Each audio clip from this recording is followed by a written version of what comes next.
Darmanin, Vice President of the Economic and Social Committee. We're here at an event this week, the launch of eSkills in Brussels. Firstly, would you tell us a little about what eSkills are?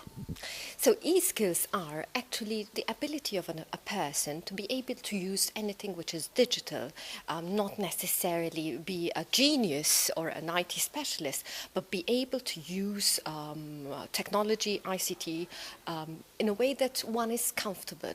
So this is the skills, having the ability to be able to use this kind of technology. We've heard at the launch of this event about a skills mismatch. What do you think it is, and is it important for Europe? It is very important for Europe, especially in this time we're living, where we need to be thinking of growth, of jobs, but where we also have an amount of Europeans, especially amongst younger Europeans, who are without a job, 20% on average across Europe. And the mismatch is in reality because there is a lot of vacant posts.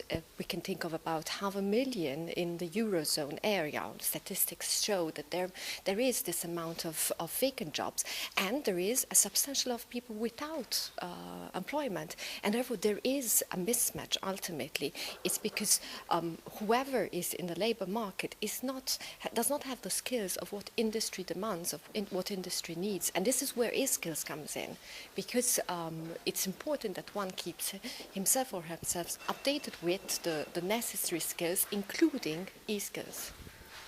Something else that we've heard a little about this morning relates to career guidance for students as it relates to the subjects they learn and then the actual careers that they go into. Do you think this has an impact on the eSkills market?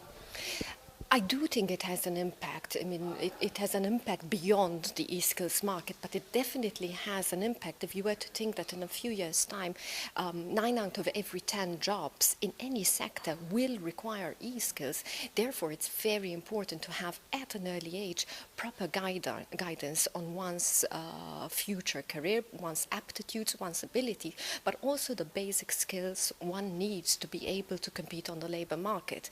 And here we're not speaking any longer about basic skills such as being literate, being able to use arithmetic, but also being digitally literate.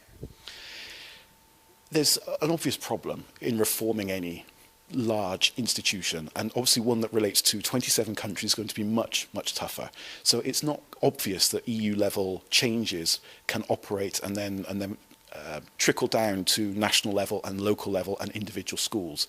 What role do you think that political leadership has to play in this? It has an important role because, first of all, education is something which is left up to the discretion of the member states. So it is not really a competence of the EU, but really of the member states. And seeing this, there is even more the importance of having this political commitment in ensuring that not only the policies related to ICT are implemented in the country, but also that the citizen is equipped to be able to use these ICT developments, to be able to also use them in one's skills, in one's job. So it is very important to have the commitment to also ensure that ultimately every citizen is digital. Anna Maria, thank you very much.